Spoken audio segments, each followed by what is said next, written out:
contacts. A lot of my colleagues are here through.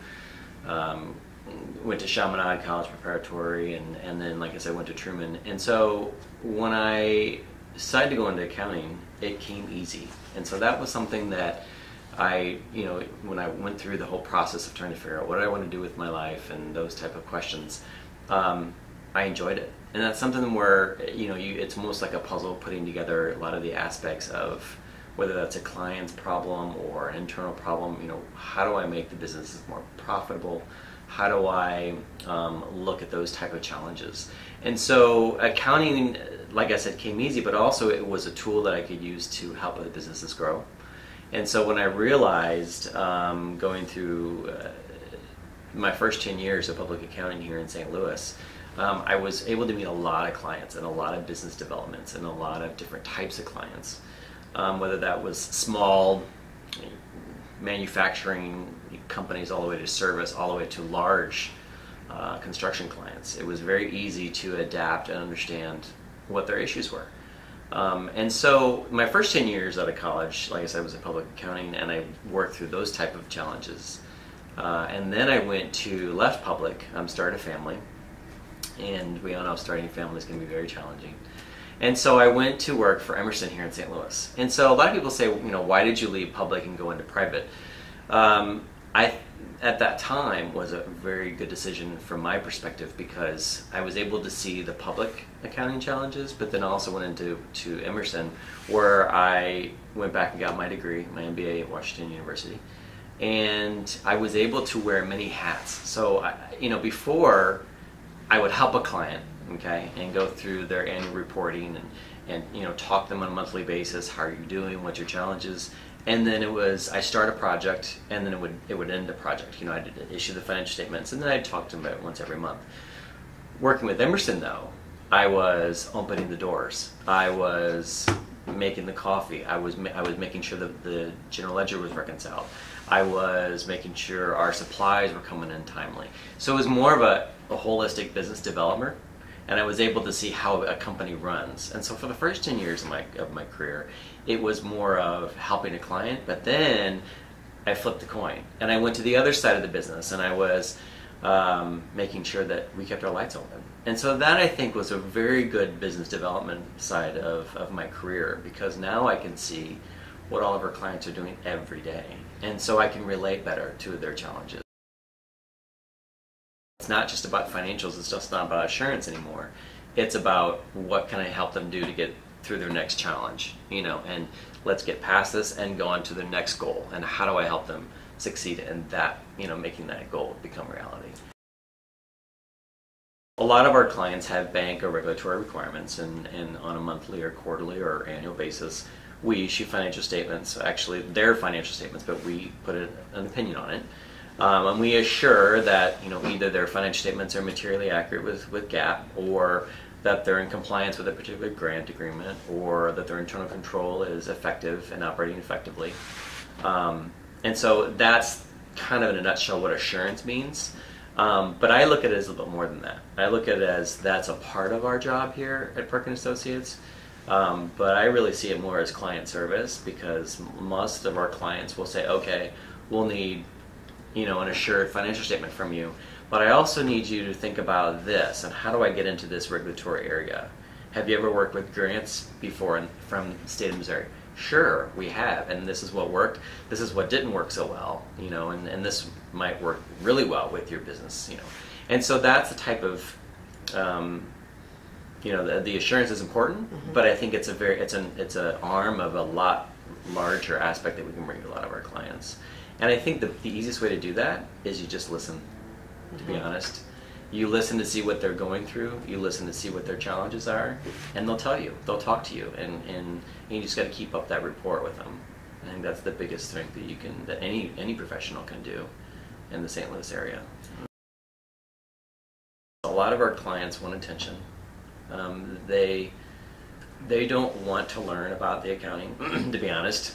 They just don't. They don't have the time, and you have to be very technical in what you do. You have to stay up on, and our reporting standards are changing constantly. Every month they're changing, and our clients don't want to keep up on that. They want somebody to go to and say, okay, what's going on with A, B, and C subject on our financial statements and so forth. And so what makes me a good partner is because I stay up on top of that.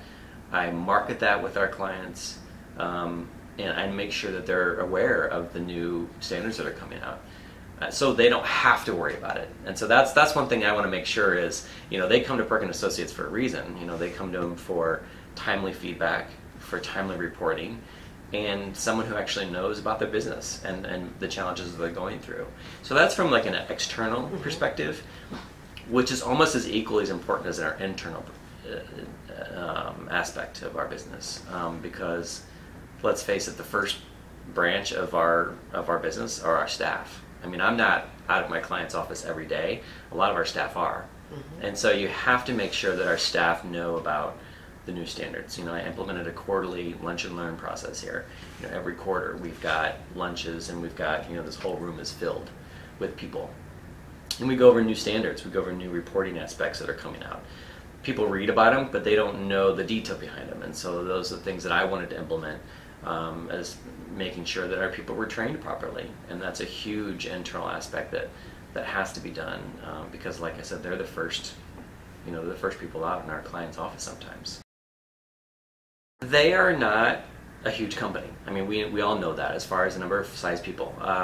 However, what they do have, and what I like about the firm, is that the 35 people that they have, and growing, constant all the time, they're experts in their field.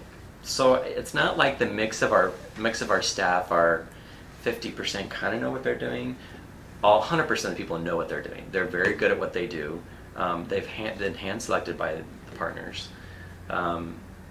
They go to specific conferences about their jobs. They don't do general accounting. Some of them are very big into car dealerships and nonprofits. I mean, so they're very specific, and I like that about the firm. I like the fact that they are very entrepreneurial themselves, because a lot of our clients are, let's face it, either starting their company, they've been with the company for a short amount of time, or they're continually branching off to creating their own new companies.